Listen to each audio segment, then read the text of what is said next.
يا أصدقائي، النهاردة هقول لكم قرار خدته من فترة. قررت أشيل جزء من مصروفي. سوسو عمرها ما كانت بتفكر في التوفير، كانت كل ما يجي معاها فلوس تصرفها على طول في حاجة تعجبها.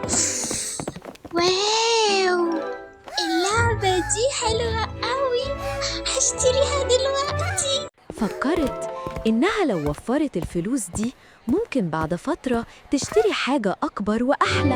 ومن يومها بقيت دايما بشيل جزء من مصروفي حتى ولو مبلغ بسيط. المهم الاستمرار.